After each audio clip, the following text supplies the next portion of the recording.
Hi, I'm Jonathan Fanning, and welcome to St. John the Baptist Church in beautiful Piermont, New York, right on the Hudson River. Today, I'll be giving a talk to the parish about letting God play a deeper role in your life. I hope you enjoy it.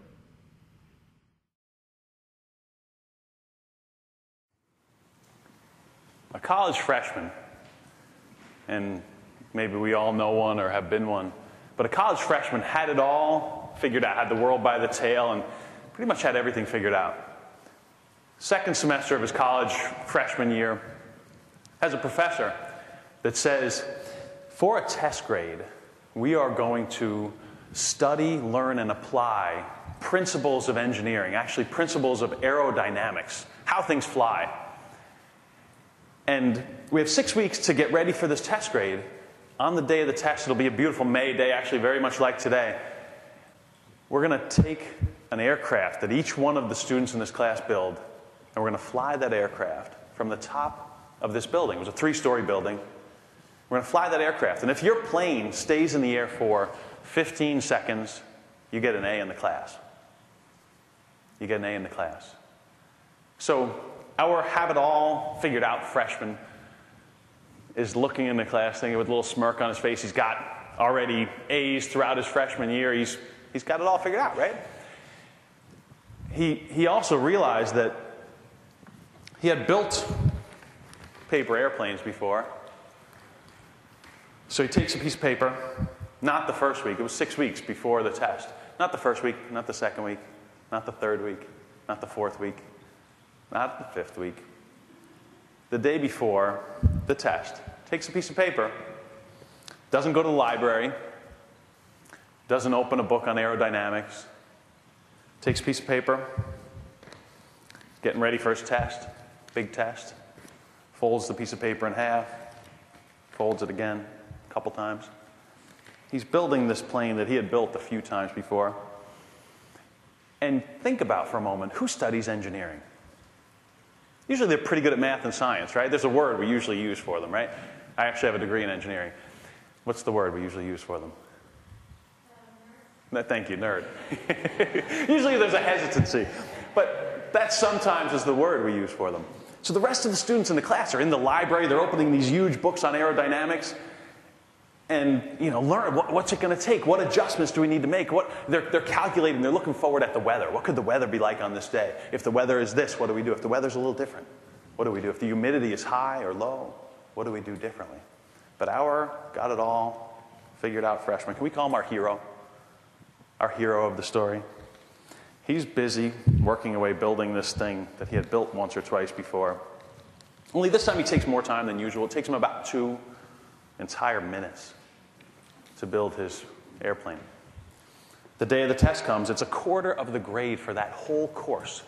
The day of the test comes, and our hero walks into class, and he looks around, and the other students have these designs that are 7, 10, 12 sheets of paper, taped together with special tape that's lightweight but strong, with counterbalances, some of them just paper clips, some of them different kinds of weights. Some of them have books. The students have books with them, so they're ready for any adjustment. A lot of the planes have rubber bands to adjust different pieces of the plane. And our hero has his airplane as he's about to walk into class, and he realizes, maybe I don't want to embarrass the other students that put so much work into this, and I'm going to get my A, right? So our hero puts his plane in his notebook, walks into class, and sits down.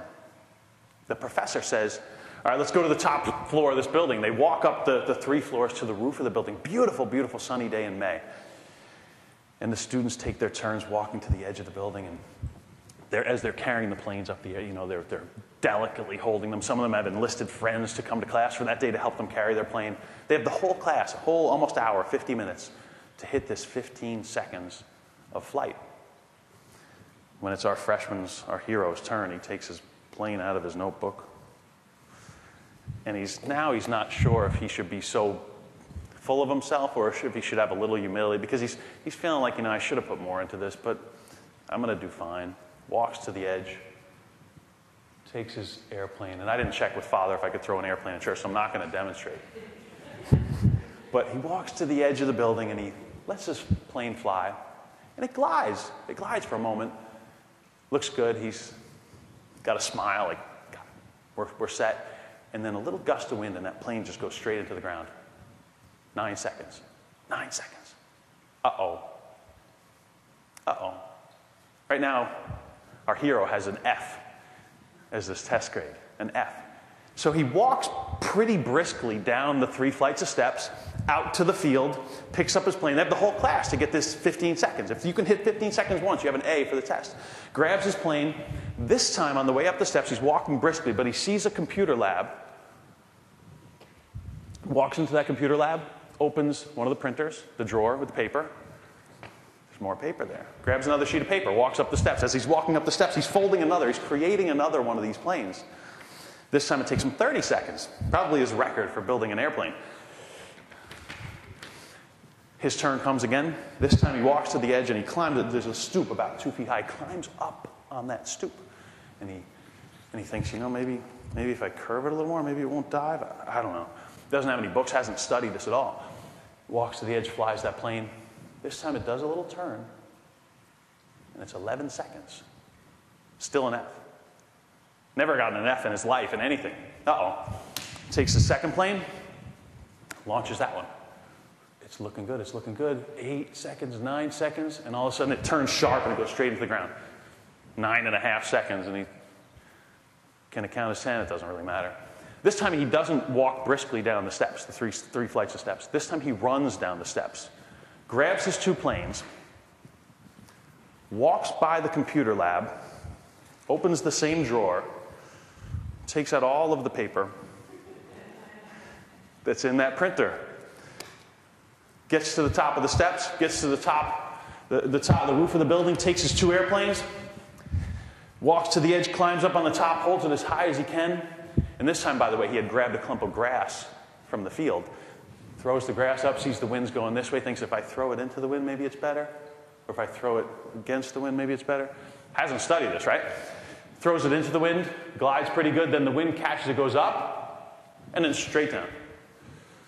Takes the second one, throws it. He's about to fold the 3rd sheet of paper. He's got a huge sheet.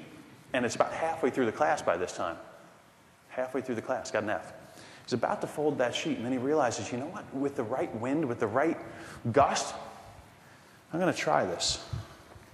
Stands on the edge, rather than take the time to build a plane. And he waits, and he's waiting for a little gust of wind, and drops it. Flutters pretty good. But at the end, it takes a little dive. It's like 7 seconds. Takes another one. Another sheet. Drops it. 8 seconds. Now he's getting excited, but he's only got half the class. He's excited and nervous at the same time. The other kids are looking at him. Some of them already have their A's. Some of them are packaging their planes. I don't know if they're going to bronze them when they get home or what. He takes a few more sheets. He starts dropping them relatively frantically, dropping sheets of paper. Finally, 1 sheet of paper flutters down. Beautiful sunshiny day, the right wind. 10 seconds, 11 seconds, 12, 13, 14, 15, and our hero puts his arms up in the air like, look at me. 16, 17, 18 seconds. And our hero is actually wondering, can I get better than an A now? Because I beat it, right? I beat it. So this freshman, that's got it all figured out freshman, finishes this semester, gets an A in that course, actually has the highest grade of any of the students in this course. 90-something, almost, an A, as high as you're going to get. An A average. Asks the professor for a letter of recommendation. The professor says, sure, no problem. Write your letter of recommendation. Well, put it in your file. So the freshman goes and checks his file, sees the letter, takes out that letter. He's looking at the letter. It's very brief. Very brief. It's got about a sentence on it. And our freshman's not really happy as he reads it. Okay, he's not just not happy, he's actually angry. He won't use the letter. The letter says, Jonathan Fanning has a lot of talent, but sometimes does only enough to get by.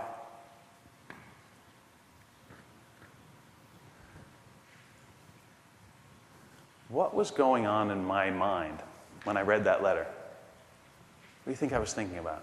Was I happy? You know, I needed to hear that. Thank you so much, Professor.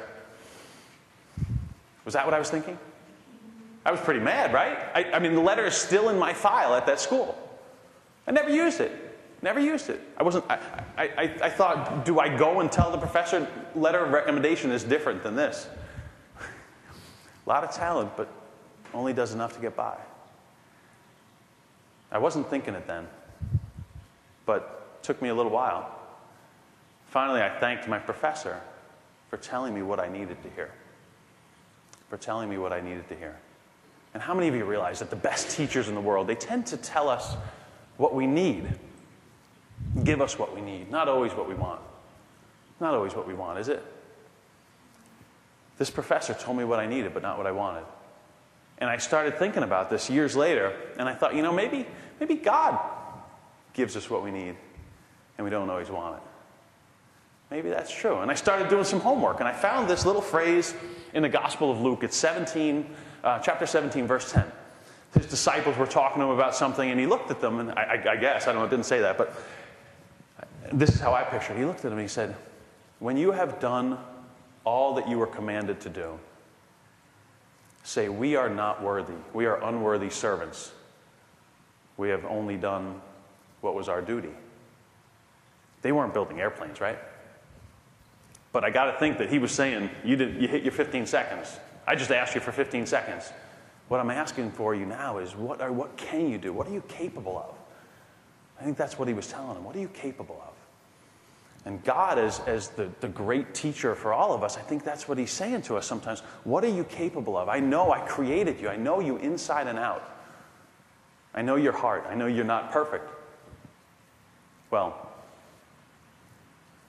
I'm glad he knows we're not perfect, right? Can I start, before I get into what I really want to talk about, can I give you a little disclaimer real quick? I wish I could say after that little lesson, I've been perfect ever since. But I'm actually not. And my wife's not here, but don't let my wife know that I admitted that. But, you know, the distance between perfection. As a speaker, I've had the chance to speak to companies and do programs and stuff, and as a speaker, sometimes they give you the halo effect. Have you heard of the halo effect? It says, you know, this person, they're speaking, so we assume they know and they're right about all these different things. And sometimes that's great, but then I've noticed something very peculiar, and that is sometimes in an audience you'll get someone who's the opposite, and I like to call it the pitchfork effect. They watch you, and I was doing a program about 2 weeks ago, and I had a person in the audience that he was waiting for something to go wrong. He was waiting for the I gotcha, yeah, see, yeah. So I get towards this point about vision and about you have to have clarity of where you're going, and I quote this Matthew Kelly guy. I say, you know, Matthew Kelly has this line that says the happiest people on the planet have a clear and evolving understanding of who they are and what they're here for. They have a clear and evolving understanding of who they are and what they're here for. And this guy looks at me, and he's thrilled. And he says, he gets my attention. I said, sure, yeah. He says, I don't agree. He says, I think the happiest people have no idea why they're here. And I said, well, all right. He says, ignorance is bliss. So my point to that is I know in this audience we've got some people that have the halo effect. So I'm letting you know right now, disclaimer, I'm not perfect. I'm slightly more perfect than I was when I did the airplane thing, just a little less unperfect. But for the people that have the pitchfork effect, kind of, they're in that group, the coffee and the cake and discussion afterwards, it's on the other side of the river, and it already started. So you can head over there. So in order to talk about what I feel I have to talk about, I have to share with you meeting a person that I call my friend the monk. He's a Benedictine monk. And I met him a number of years ago, not long after this incident of me, you know, as a freshman doing this. So a few years after that, I think I might have had it all figured out once again. How many have been there, by the way, have had it all figured out once or twice in their life? I'm the only one here. But I meet this monk, and I was not looking for an answer. I wasn't looking for deeper faith. I wasn't looking to get more connected to my God or to my church. I was probably in the group of people, and I don't know if you realize this or not, but today in our church, in the Catholic Church, between 18 and 30, 85% of the people in that age group don't come to Mass regularly. 85%. 17 out of 20.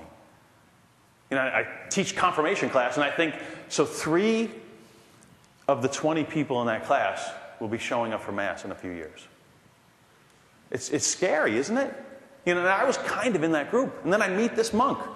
And I wasn't looking, like I said, I wasn't looking for a guide. I wasn't looking for a great teacher to tell me what I needed to hear. But he was a great teacher, and he gave me what I needed. But when I first met him, he's from Calabria in Italy, very good food region. And he makes this meal. I think, I like this guy.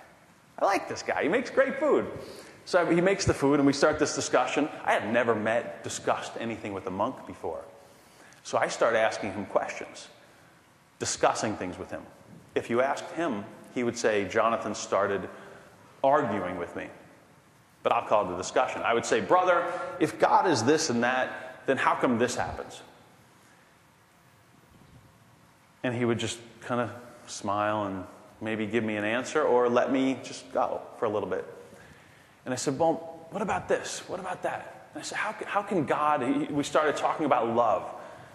And my friend the monk and this love thing. He starts talking about this love thing, and he says, we all have flaws. He says, God didn't create you to be perfect today. But he says, that's okay. Let him love you. I said, what do you mean, let him love me? And I says, well, as a Catholic, what am I supposed to do? What am I supposed to do? I'm chasing this career thing. What am I supposed to do? And he says, first and foremost, let him love you. Let him love you. And I said, I got it. But what am I supposed to do? And he says, well, you know, you could read the whole Bible cover to cover, or you could read just the New Testament. What did Christ say? Or you could go to where Christ was asked, actually in the gospel, not tomorrow, but a week from Sunday. He was asked, what's the greatest commandment? And we all know what he replied. He said, the greatest commandment is to love the Lord thy God with all your heart, all your mind, and all your soul. And one of the Gospels adds with all your strength. So your heart, mind, soul, strength. And then he says the second is similar. It's love your neighbor as yourself. And my friend the monk says, but we're not capable of a love at the level or the depth that God is. So I look at him, and this is probably 2-3 years into our discussions about things. And I said, so what are we supposed to do? He says, let him love you. Let him demonstrate what that means. He says, the only way that you can love as a father is to be loved by a father. He says, the only way you can love as a brother is to feel, to experience what it's like to be loved as a brother. He says, let Christ, this is how he puts it, my friend the monk. He says, let Christ invade your life. And I'm like, hold on, I'm not ready for that. What does that mean? Invade my life. And my friend the monk, he's very, very well read, and he says, invade, invedere, the Latin word invedere. It's the Italian today is the same word. He says it literally means to go into intentionally, to enter into intentionally. He says, let Christ come into your life intentionally. And he says, because of this free will thing, it's a two-way street. Christ wants to come into your life intentionally and into your whole being intentionally. But because of this free will thing, we can say, well, wait a second. And that's why he kept saying, let him love you, let him love you, let him love you. And as I started taking these little tiny steps, and Father Walter Chisek says, the light at the end of the tunnel, he says, faith is like the light at the end of the tunnel. It's not necessarily there so you can see the end of the tunnel. Maybe it's just there so you can see your next little step. As I started making those next little steps, my friend the monk would say, I would start debating a different thing with him. I'd say, I'm broken. I do all these things wrong. I'm trying, but I'm not good at it. I'd realize I'm nowhere near perfect. The more I started reading by the Bible, showing up for Mass, trying to actually participate, trying to actually listen to what they said, listen to the songs and let the words sink into my soul, I start saying, wait a second, there's such a huge gap between who I am and who I think this God is telling me I should be. And he says, yeah, Christ knows that. And he's saying, let me love you. Let me love you. Let me love you where you are. But as a great teacher, he doesn't say stay there, does he? He doesn't say stay there. He doesn't say stay there. So I'm going to share a real quick story with you about a challenge, because sometimes, I know I, and maybe you do too, but we miss either the reality of today or where we're going. And it comes from my experience with companies, with the corporate world. A couple of years ago, I was working with a big automotive company, and I went to one of their facilities, and they were making minivans. And the plant manager says to me, he says, Jonathan, I have a problem. We've been making defects in this, certain defects over and over and over again. Finally, I sat down, 2,000 or more people in this facility. He says, finally, I sat down with my management team, and I said, from now on, if we start making this defect more than a certain number of times every day in a day, stop the line. Just stop the line, because we want to know what's really broken. And he said, my team about 2 weeks ago agreed. We're going to stop the line if this problem happens too many times. He says, but this week, Jonathan, I'm walking the floor of this facility, and I go to the other side of the highway where we have a bunch of big warehouses that we don't go to very often. One of them is empty. It's dark. Well, usually it's empty. He said, I walk in there, and there are 400 minivans with the same defect that had just been built in the last couple days in that empty, quiet, dark warehouse. And he says, not only that, but a lot of them had that same defect. They all had that same defect, but now they have broken windows, broken mirrors, because we parked them in the dark, in the quiet, and tried to fit them all into this warehouse. I looked at him and I said, wow. The point to that is, sometimes we run from reality, don't we? Sometimes we don't want to, something's happening, something's broken. And sometimes we run from it. We don't want to accept that, you know what? I'm not there. I got a ways to go. I got a ways to go. I started thinking about this lately, and I started thinking, where in my life am I hiding 400 minivans? Where in my life am I hiding them? What am I not willing to face? What am I not willing to confront? You know, the Bible's got so many unbelievable stories, but David and Goliath is one of my favorites. And it's almost like, you know, the Israelites were willing to do all different things except confront Goliath, right? Except faith. And David said, in essence, he says, don't we have a cause? This is for our people. He says, I'll do it, you know? I'll confront the Goliath. It's the same as the minivans, you know? It's the same. There's some problem, right? And sometimes as a people, as an individual, we have to say, there's a problem. I'm going to do something about it. So how does this all relate? How does this all relate? The great teacher that says, Jonathan, you're not doing everything you're capable of, right? My friend the monk saying, let me love you. Let him love you. Let him love you. Let him love you. But God doesn't want you to stay where you are. He wants you to keep becoming. And this minivan thing. There's a lot of ways, but one of the biggest ones to me is that in the beginning, I mentioned John the Baptist, and Christ said John the Baptist was a burning and a shining lamp. He was a burning and a shining lamp. I think Christ is saying to us today, I want you to be a burning and a shining lamp. I want you to be a burning and a shining lamp for the people in your parish. I want you to be a burning and a shining lamp for the people in your work life. I want you to be a burning and a shining lamp for your family and for the people in this whole community. I think that's what Christ is saying to us. What do you think?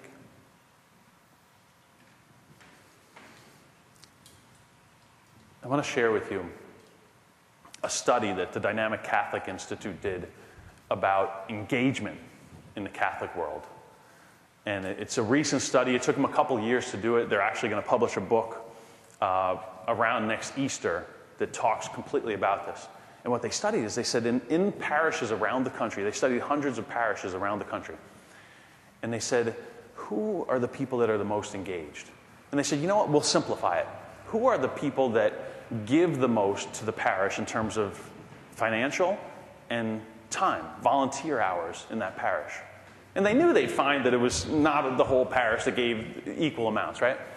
But the study comes back and it comes out this way.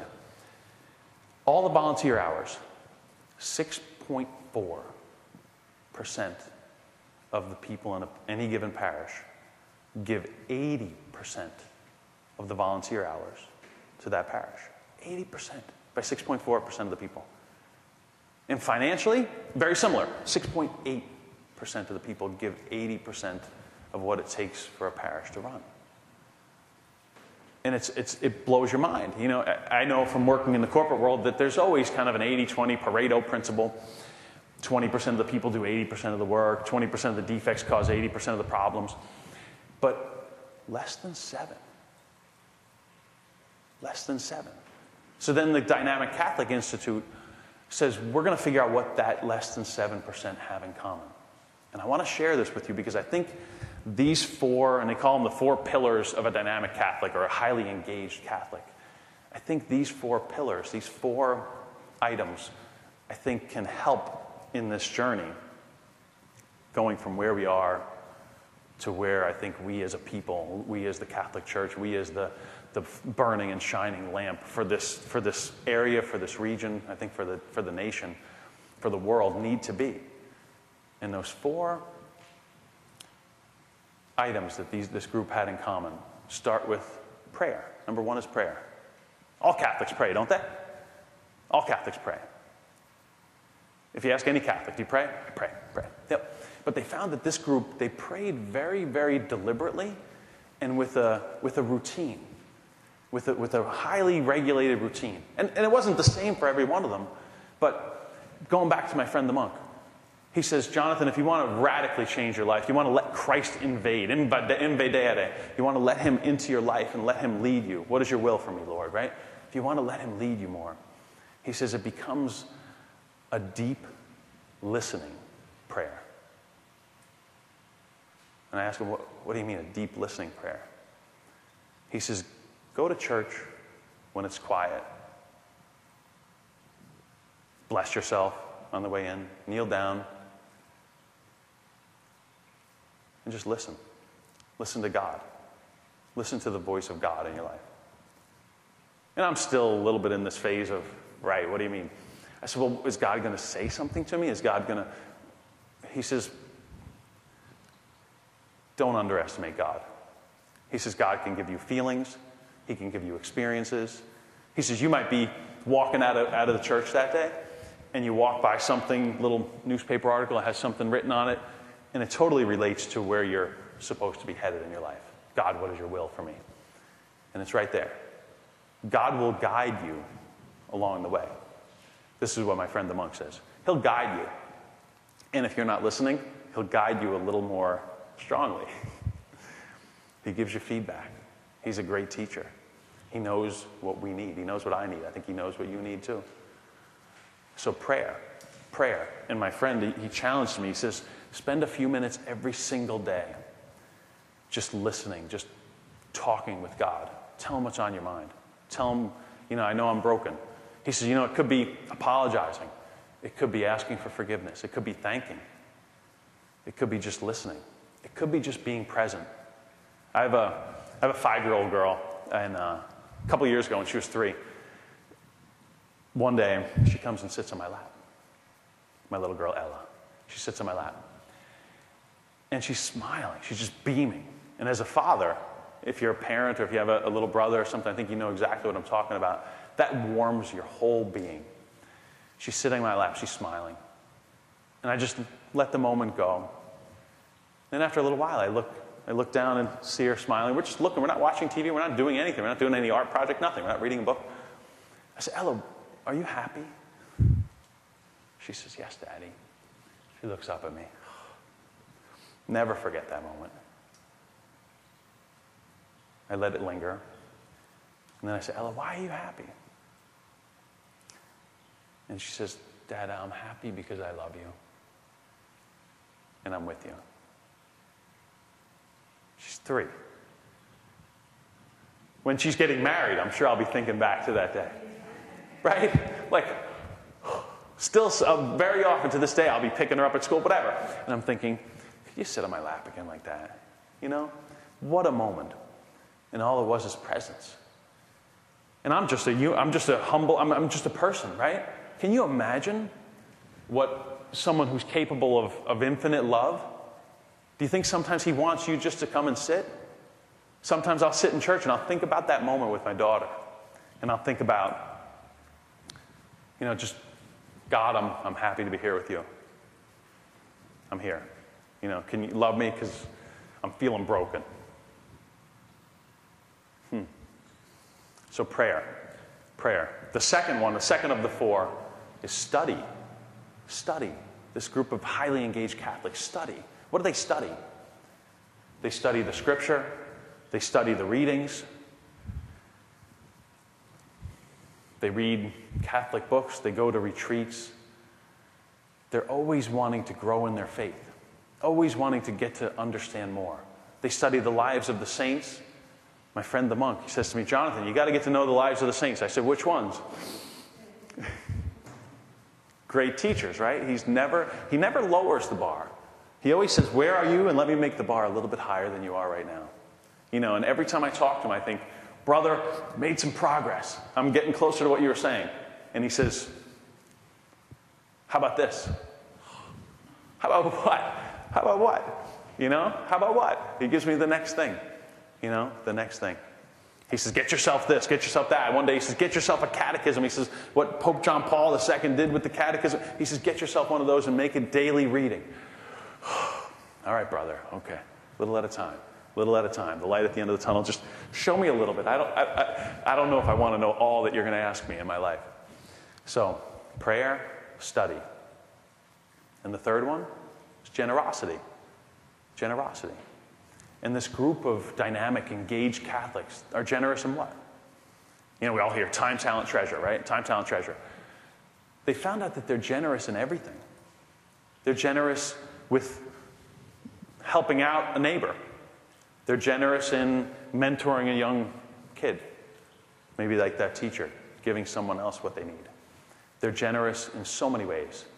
And, to me, it's a little bit like in the movie, great movie, I love the movie, Robin Williams plays a teacher, right? What's the movie? You know the movie? Robin Williams is a teacher. He's teaching English. And in the beginning, first day of class, Robin Williams has the students follow him out of the class. And they're looking at him like, what are you doing? What is this teacher doing? They follow him out of the class. And they walk up to this sign that has pictures, this poster, it has pictures of students that graduated 100 years ago from this school. And he has them look at it, and he says, you know what they're saying to you? Their legacy to you? And he says, lean in and you'll hear it. So the kids lean in, and they're a little wondering what this guy is thinking. And Robin Williams whispers from behind, he whispers, carpe diem, carpe diem. He whispers, seize the day, seize the day. Dead Poets Society. Seize the day. And to me, I feel like God is saying that now is your time. Today is your time. Seize the day. And I feel like I have this phrase in my head that plays around over and over and over again. It says, use your talents and passions to serve. Serve who? Serve how? I don't know. Spend time with God. Prayer, number 1. God, how can I serve? Use your talents and passions to serve. And I feel like that's the whisper. Use your talents and passions to serve. So the first 3, prayer, study, generosity. The third one, by the way, real quick note on generosity. I remember getting to the point where, like I said, I was certainly not on this list of highly engaged Catholics when I first started making my journey. I don't pretend to be perfect now, like I said. But I remember putting a couple dollars in a collection basket, and then one day I'm like, maybe I'll put a $5 every week. it was a stretch because I could get lunch for that, right? And then all of a sudden I remember one day putting a 10 in the basket every week. And money in our culture, in the American culture, is not a topic to talk about. But this group of Catholics, and I felt it in my own life, as they've given more and more, they felt less distracted by finances from what they're really on earth for. You know, so it deepens the connection. It's amazing how much it deepens the connection. So the fourth one, this is a tricky one. This is a tough one. The fourth one, evangelization. Whoa. You don't say that in the Catholic Church too often, right? Not too often, right? But they found that, and it was interesting in this study, they found that this group, this 7%, evangelized, but never used the word evangelize. They even asked them in these surveys, these interviews, do you evangelize? No. Who do you think of when you think of evangelizing? And they all mention someone who is not Catholic. Not Catholic, right? Yet, almost every one of them brought up Pope John Paul II, who spoke about Christ to more people than anyone in the history of the world. Evangelized. But it has such a negative connotation. So, shared faith. Is that fair? Does that sound better? This group, they shared their faith, but they found that they didn't do it in a way that you and I might immediately think. They didn't do it in a go to the street corner, hold up a sign, you know. They didn't do it in a lot of the ways that we might think of immediately. What they did is they're reading something. You know, the reading for tomorrow, the gospel reading for tomorrow,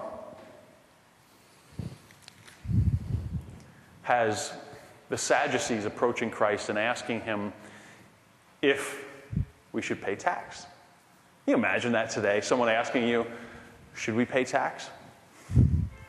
What would your response be? Imagine Christ alive today and someone saying, should we pay tax? A government official approaching him and saying, you know, you've been preaching around the area, we understand, and we understand that you have a very strong moral conscience. And they wanted to catch him. They wanted to catch him. They were testing him. They said, what should we pay tax?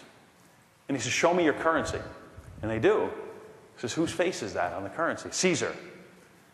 And Christ says, well, give to Caesar what is Caesar's and give to God what is God's. What does this have to do with evangelizing or sharing the gospel, sharing Christ's message for us? A couple days ago, I had a friend over for dinner, and I like to read the gospel for every single day for the week leading up to Mass, because it speaks to me. Not always on Monday, sometimes on Wednesday. But it starts sinking into me. And then during Mass, I can't wait to hear what the Father's going to say in his homily about the gospel. And I always like to play a game where I think of what I would say. You know, and it's usually what I need to hear. But I have a friend over for dinner, and I had read this a couple times. And he's asking about something, and I said, well, it's funny what Christ said is give to Caesar what is Caesar's and give to God what is God's. And I said, what do you think, what's God's in your life? And I said, I read that, and I started thinking, what's God and what is God's in my world? And how many of you realize the answer is pretty much everything, isn't it? Give to God what? Give to God what is God's. What's God's? I created you. I created you in my image. You're God's. Right? My two girls. They're God's. Right? Everything that I have. I mean, it came, thankfully, through God. And God created everything. Right? And it was a great way to start talking about something. Now, I would not say I was evangelizing. That's the last word I would probably use. But in this study, they said people would do things like that. They're reading a great book. They'd give the book to a friend. They heard a CD that talked about the readings or the Eucharist, and they'd give that to a friend. They'd invite friends to some kind of an event, like an event like this, or an outreach event, or a retreat, to help friends get closer to God. My mother is an unbelievable example of this. She orders the Guidepost magazine for every person she knows, you know? And then she'll be giving me a movie that helped her think about God. Hey, check out this movie. Check out this movie. You'll love it. And I watch it, and, you know, it's always something that's going to help me in this journey. Always. Always. So the four the four commonalities: prayer, study, generosity, and evangelization. Can you imagine if we as a parish said in the next year, we're going to increase in each one of those? Even each one of us as individuals. If everyone here is going to pray 5-10 minutes every single day, or maybe you do that and God's saying, raise the bar a little bit. Pray 20 minutes. First thing in the morning, last thing at night. Go through the liturgy of the hours, right? The daily office. Look it up online and follow that.